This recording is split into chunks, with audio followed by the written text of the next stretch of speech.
Hello!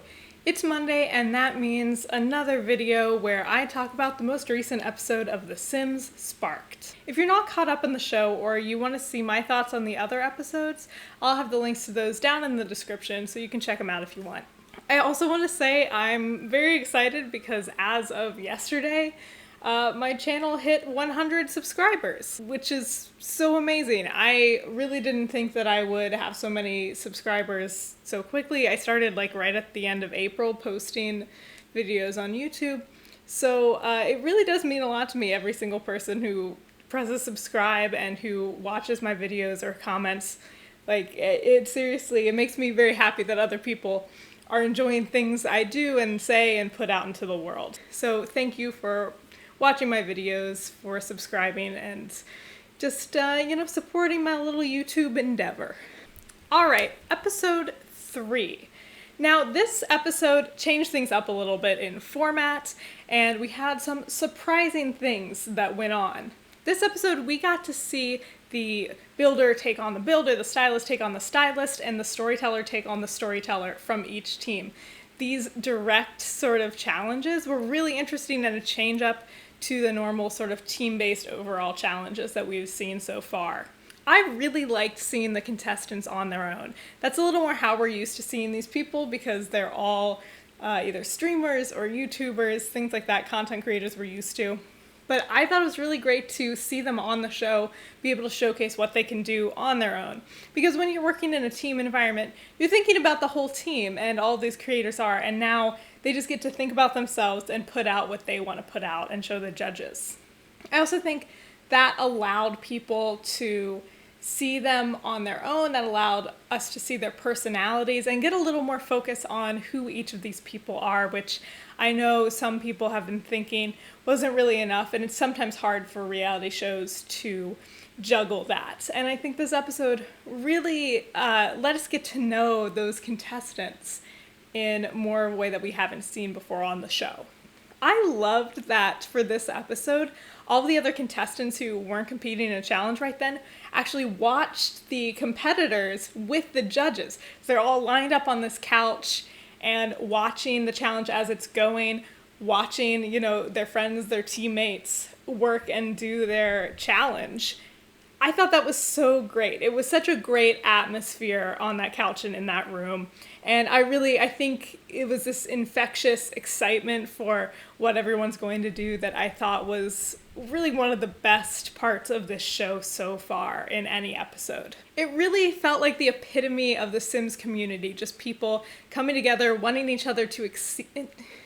It really felt like the epitome of the Sims community, just everyone coming together, wanting to see what everybody makes. Yes, we love challenge, but really, we love supporting each other, right? That's what the Sims community has been saying this whole time, and I think just that little moment of the judges being together with the competitors really makes you think yeah, this is the Sims community, everybody together rooting for each other, and I thought that was great. So I'm gonna go one by one through each challenge, what I thought was good about it, what I thought wasn't so good. We're gonna start with the Stylist challenge, where Mira and Little Siha faced off. So the challenge was to create a gender-fluid collection of 6 outfits with 6 different Sims modeling. And it was supposed to include size diversity, ethnic diversity, gender diversity, and age diversity, which is kind of funny because Dave harped on age diversity a whole lot, but as we know, nifty knitting could have been an elder pack and it was not. So Dave, I don't know what's on your brain. But honestly, my reservations about this challenge are about this idea that mostly cis competitors and judges are now judging how gender fluid fashion is. That seems weird to me. And I think part of it is that wording of gender fluid, because that's a gender identity that people take on as labels for themselves. So it feels weird to describe clothes as gender fluid. A better term maybe could have been androgynous or gender non-conforming.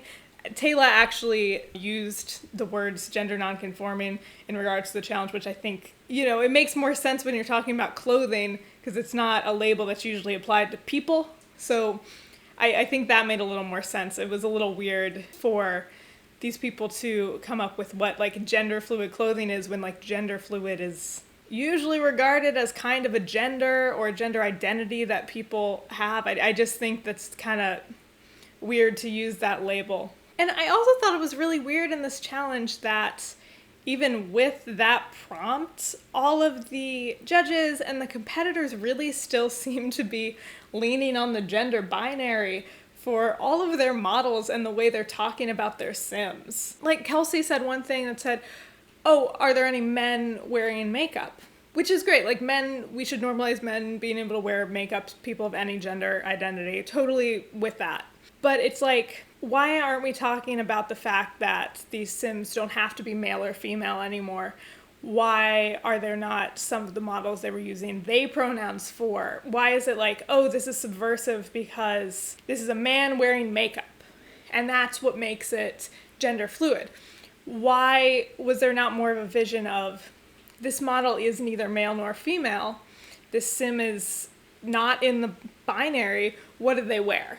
So I really was missing a lot of that. And along those lines, it was weird to me how many outfits with both contestants where it was just a female Sim wearing traditionally feminine clothing.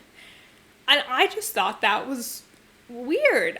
I don't know what was gender fluid about that or androgynous. I think there's this interpretation that gender fluidity or gender nonconformity always means masculine Sims being feminine. It always means like feminizing something or different expectations for who is being feminine, which is very cool and absolutely part of it. But like there was a swimwear look that was a female Sim, as far as we know, and that's what she was described as, just wearing like a feminine bathing suit. And like this would have been a great opportunity for a female or feminine form Sim to wear some board shorts, have like a butch look. And I just really, things didn't go that way on the other side of like the masculine and feminine sort of spectrum. I think it reflects a lot of how people, especially in the Sims community, are talking about like gender fluidity and defying gender expectations. In the end, the judges did decide that X Mira Mira was going to win that challenge. And now on to the build challenge. We saw Simlessy face off against Dr. Ashley in this one. And the prompt was about making a mode of transportation that we obviously don't have in The Sims. I mean, I don't know what EA is doing with these challenges, because first it's this, diversity in age, and now it's this mode of transportation. I mean, read the room, EA. Anyway, the challenge was to create a mode of transportation in The Sims out of unconventional materials. So basically a mode of transportation that does not exist in The Sims, aka basically all of them. There, I think, was a little confusion about this prompt, whether unconventional meant just the materials you're using for it, like using some kind of wall deco for hubcaps, something like that, or whether it was actually supposed to be an unconventional mode of transportation. So Dr. Ashley took it that it should be an unconventional mode of transportation. Simlessy took it as it should be unconventional materials. And, I think it seems like the prompt was a little unclear with both of them interpreting it differently. What I got from the wording they said to us was that it was just unconventional materials. But even if so, I could understand why the judges would like Dr. Ashley's outside of the box thinking there, because that was something I hadn't seen before, and I have seen some bus builds in The Sims. Now, I loved Taylor walking in to kind of refocus the contestants during this. I thought that interaction was great, and I've really started to, not that I didn't like her ever, but I really started to like Taylor as a judge. I think she really cares about the creations of everyone, and, for being someone who was really not known in the Sims community, there's not really people that I feel like knew who she was in regards to The Sims before. I really feel like she stepped up into a really great place as a judge, and I'm enjoying her presence on this show a lot.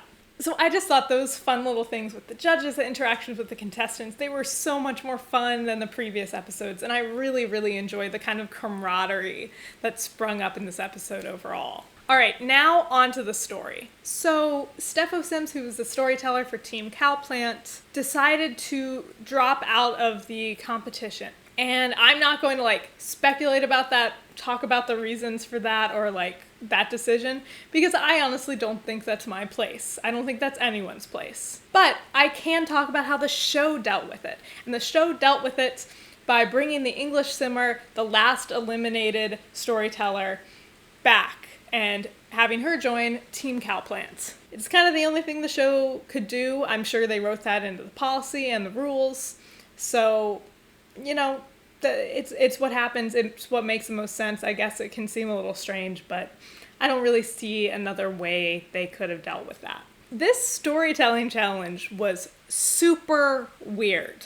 It was honestly like an improv comedy challenge, not a Sims storytelling challenge. I don't think it was well thought through. I don't think it actually says anything about the Sims storytelling ability of these contestants. So in this challenge, Dave's the one driving the computer, going through a build. So in this challenge, Dave shows everybody around this house build that the contestants have never seen, and each contestant basically has to do a narration as if they're the realtor trying to show off this house to get the judges to buy it, which it's a weird challenge. I told you that, okay? And you know, I guess I could see why it might have seemed good at the time, but I don't think it has a lot to do with the skills of a Sims storyteller, honestly. But really, this was an entertainment challenge. This was a challenge to see how well these competitors could entertain the judges. And now this was very well suited to Dr. Gluon. This is actually one of the first challenges that's kind of more suited to a streamer's repertoire of skills. So that was interesting. And of course, he has this kind of off-the-wall humor. But the English simmer has a very different persona. She is, you know, kind of trying to make the most of things and smooth things over. So they had very different approaches to the challenge. And the judges actually were split on who should win. Overall, I think this episode is clearly the weakest in regards to the challenges that were presented to the contestants. It really reinforces my idea that there needs to be clearer prompts, a more objective rubric for the judges to grade on, because I think there was a lot of confusion and just like poorly made challenges in this. But it did see a positive as far as the interactions between the players, between the judges, between everyone. I thought that was a real plus in this episode. And if you already watched, you know this, but there was no elimination this week. So this was just the skill challenge for the next elimination challenge, which will be the next and final episode of The Sims Sparked. This has been a bit of a journey. I started making these videos on Sparked kind of off the cuff because I feel like I know how to critique things, and I've been really, really happy that you all have seemed to enjoy it and engage with these videos so much. I love, love, love seeing your comments and hearing your thoughts. I love talking with you in the comments, so I really want that to continue. So please comment your thoughts. I really want to hear them. And if you enjoyed this video, you can subscribe so you can make sure you see my final video for the final episode of Sims Sparked next Monday. Aha! I don't know who's gonna win.